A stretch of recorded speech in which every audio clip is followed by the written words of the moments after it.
Back in the news as Goldman Sachs has offered the company a line of credit worth $1.75 billion. Now the company's founder and former CEO is under fire on Capitol Hill. In October, Senator Tom Cotton tweeted this: Adam Neumann ruined WeWork, yet walks away with $1.7 billion while thousands of employees get laid off.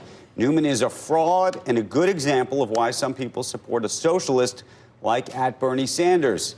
He ought to be sued and investigated. Senator Tom Cotton of Arkansas joins us now. Good morning to you, Senator. You have called for an investigation of this company and of Adam Neumann in particular. And you've described this as a fraud. What do you think should happen? Well, I certainly hope that WeWork can pull itself together. There's still thousands of jobs on the line, unfortunately, because of Adam Neumann's fraud. 2,400 workers just lost their job a couple of weeks ago as we head into the Christmas season. But this is a company that was valued just a year ago at $47 billion.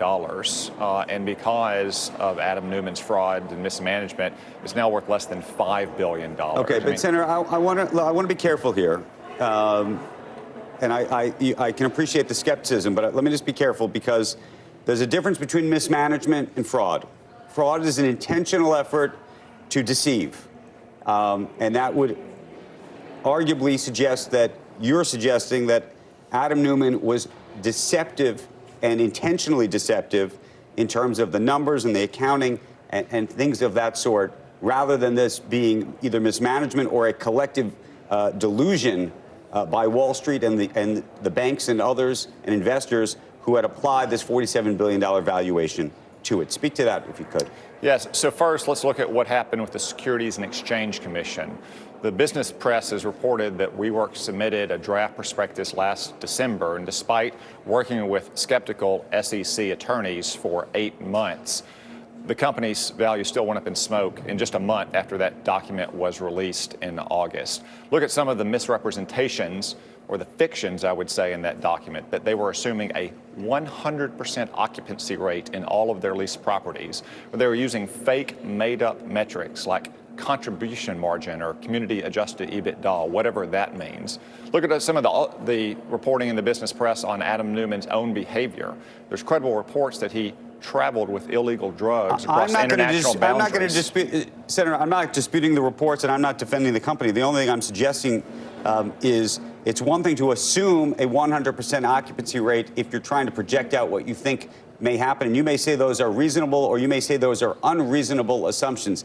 That unto itself, at least as I understand the law, is not considered fraud. What's considered fraud would be if the numbers unto themselves, meaning how much they earned, how many spaces were indeed occupied, were in fact untrue.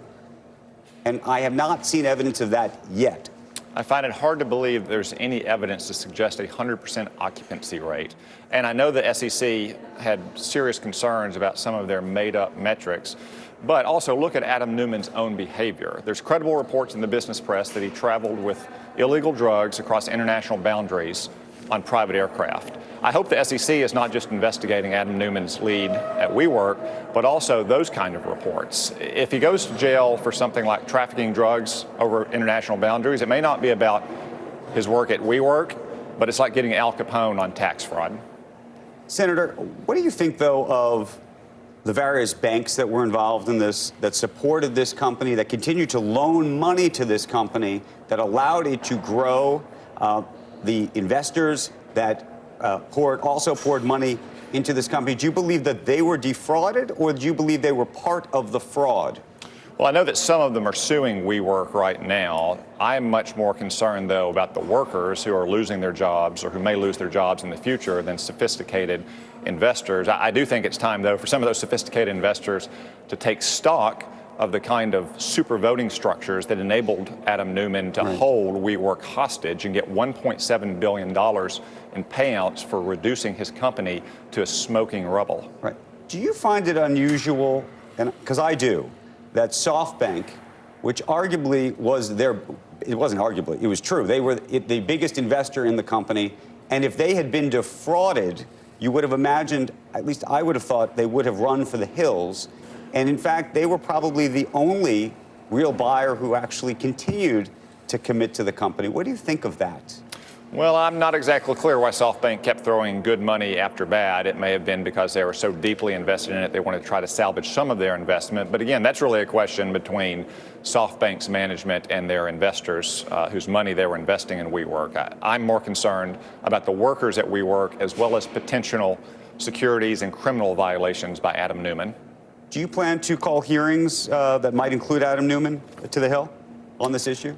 I think such hearings would be appropriate. I would think that some of the Democrats would like to join those hearings as well. As I've said repeatedly, Adam Neumann's actions are a good reason why so many Americans are skeptical about capitalism. If Adam Neumann is the future face of American capitalism, then the defenders of capitalism are going to have a much harder case in defending it against socialism.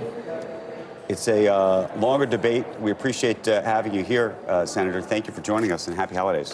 Thanks for having me on. You bet. Thanks.